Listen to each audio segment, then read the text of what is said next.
Assalamualaikum warahmatullahi wabarakatuh.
Alhamdulillahi rabbil alamin, nahmaduhu wa nasta'inuhu wa nastaghfiruh wa na'udzu billahi min sururi anfusina wa min sayyiati a'malina.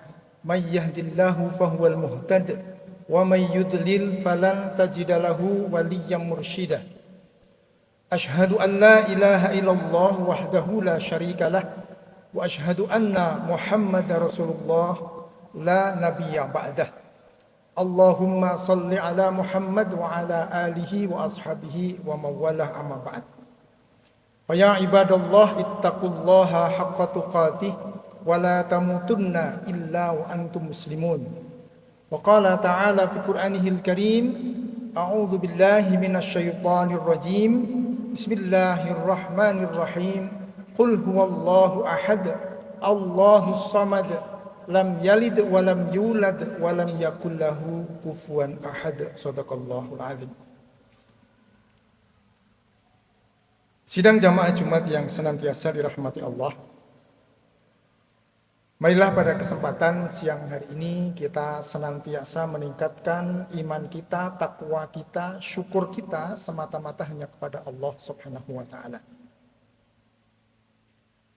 Karena sedemikian banyak nikmat yang telah dianugerahkan kepada kita semuanya, yang tidak mungkin kita bisa menghitung satu persatu, tapi yang pasti pada siang hari ini, pada detik ini, kita merasakan satu nikmat Allah yang sangat berharga, yaitu nikmat sehat, nikmat kesehatan, nikmat kesempatan, nikmat hidup, demikian juga nikmat iman dan Islam. Oleh karena itu, marilah rasa syukur kita senantiasa kita tingkatkan semata-mata hanya kepada Allah Subhanahu wa taala. Syukur dengan lisan dan syukur dengan perbuatan. Syukur dengan lisan kita selalu bertahmid, melafazkan alhamdulillahirabbil alamin. Tetapi yang terpenting adalah syukur dengan perbuatan, yaitu kita memanfaatkan apapun yang telah dianugerahkan oleh Allah kepada kita semuanya untuk meningkatkan kualitas ibadah kita, untuk meningkatkan kualitas iman kita, untuk menebarkan kebaikan di mana. Itu syukur secara perbuatan. Kemudian yang kedua, salawat dan salam tidak henti-henti marilah kita haturkan pada junjungan kita Nabi Agung Muhammad sallallahu alaihi wasallam yang telah mengajarkan kepada kita semuanya, memberikan kepada kita semuanya uswah hasanah, suri tauladan yang baik dan benar, yang kalau kita istiqomah mengikuti apa yang dituntunkan oleh Kanjeng Nabi Muhammad sallallahu alaihi wasallam, insyaallah kita akan menemukan, menggapai kehidupan bahagia mulia di dunia ini, terlebih nanti di alam akhirat. Amin ya rabbal alamin. Jamaah yang dirahmati Allah, sebagaimana tadi disampaikan, kita akan mengupas apa yang sudah dipesankan oleh Rasulullah kepada kita tentang 3 hal yang tidak disukai Allah dari kita. Hadis ini panjang karena memuat 2 hal penting. Yang pertama, sesuatu yang dicintai Allah, 3 hal yang dicintai Allah, dan 3 hal yang tidak disukai atau dibenci Allah dari kita. Kalau yang disukai, insya Allah kita semuanya sudah melakukan, tapi yang dibenci ini yang perlu kita ulas, perlu kita kupas untuk kita refleksi bersama-sama. Apakah kita sering begitu dan ke depan akan begitu, ataukah kita akan pelan-pelan mengubah apa yang memang tidak disukai oleh Allah Subhanahu wa taala. Hadis itu berbunyi, ini penggalan di belakang, innallaha yakrahu lakum salasan. Qala wakila wa kasratal su'ali wa idha'atal mal. Innallaha yakrahu lakum salasan. Sesungguhnya Allah tidak menyukai, Allah membenci dari kita 3 hal. Yang pertama, qala waqila.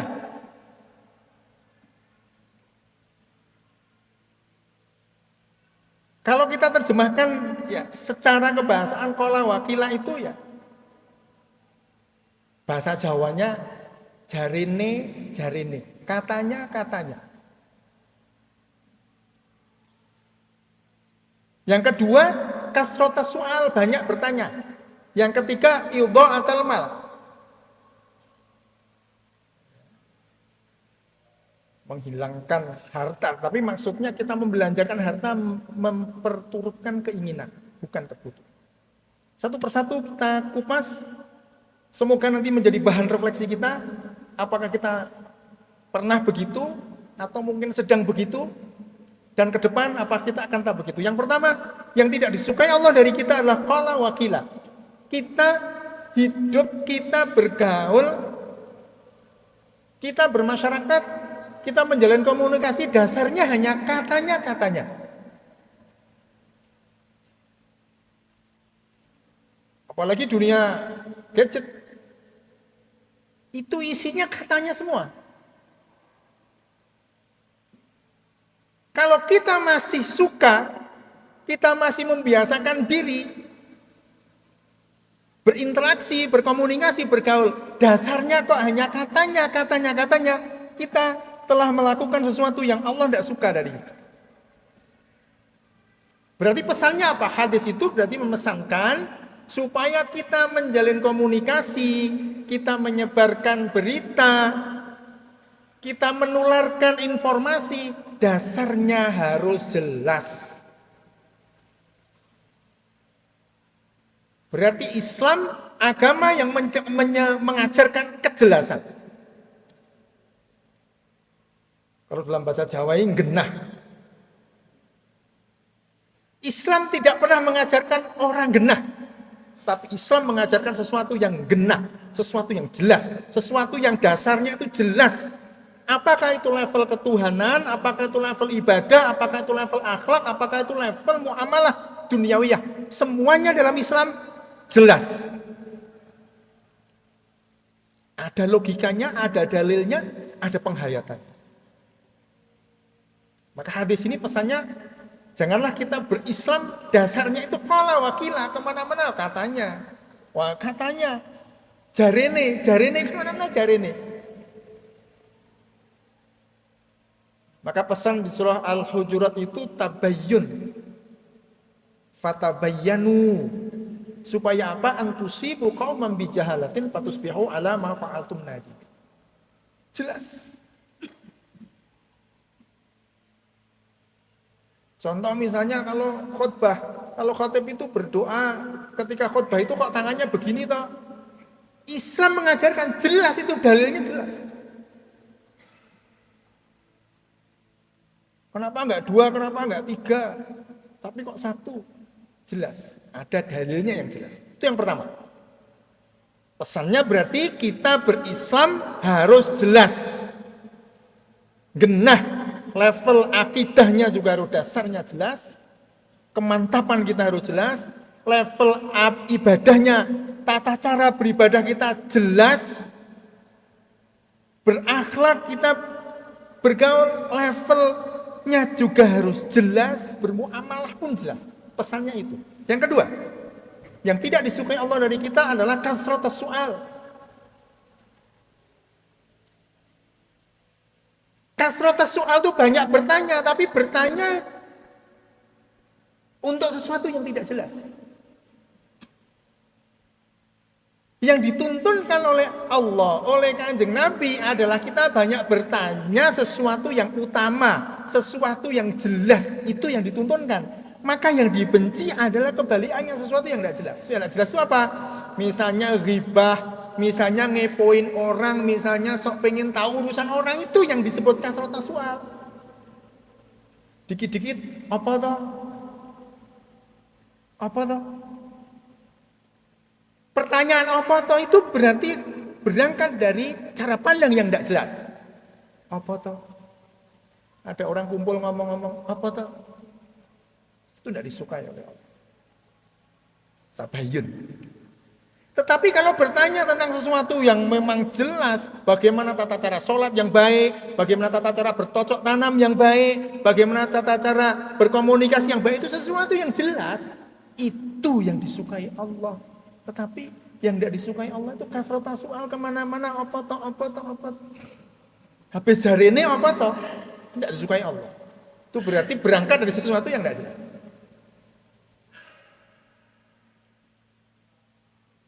Kalaupun kita kemarin masih begitu, ke depan insya Allah kita tidak akan begitu. Supaya bisa jelas apa? Ya ngaji. Supaya bisa jelas apa? Menghadiri kajian. Supaya bisa jelas apa? Mendatangi majelis taklim, itu semuanya akan memperjelas. Serawung dan seterusnya. Itu yang kedua. Yang tidak disukai Allah adalah kasratus su'al. Banyak bertanya tapi tentang sesuatu yang orientasinya itu nggak jelas. Hanya ghibah, hanya pengen tahu urusan orang, pengen tahu kesalahan orang, pengen tahu kekurangan orang. Itu yang tidak disukai. Tapi yang disukai adalah banyak bertanya tentang sesuatu yang orientasinya itu keutamaan, orientasinya itu kebaikan. Yang ketiga, idha'atul mal. Membelanjakan harta, mengeluarkan harta tujuannya bukan untuk memenuhi kebutuhan tapi memperturutkan keinginan. Orang Jawa mengatakan nuruti karep.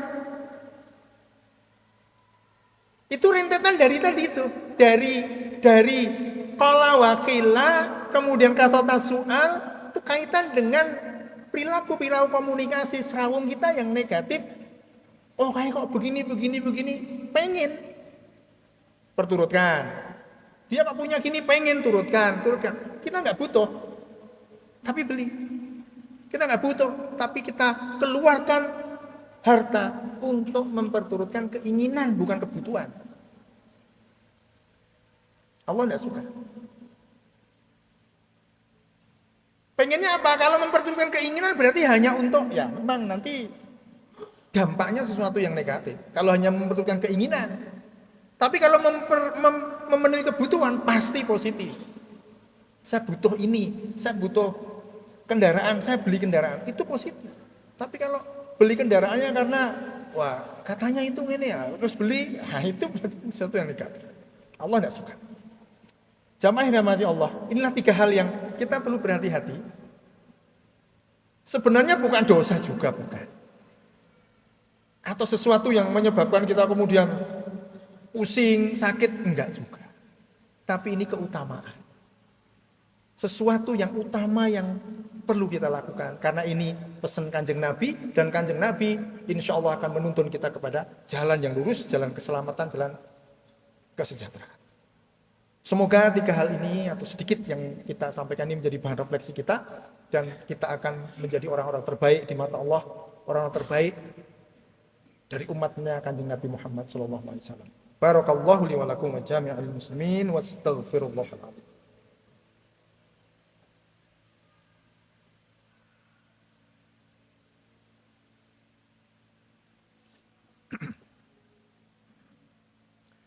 Alhamdulillahirabbil alamin wa bihi nasta'inu ala umurid dunya waddin wassalatu wassalamu ala asyrafil anbiya'i wal mursalin wa ala alihi wa ashabihi ajma'in.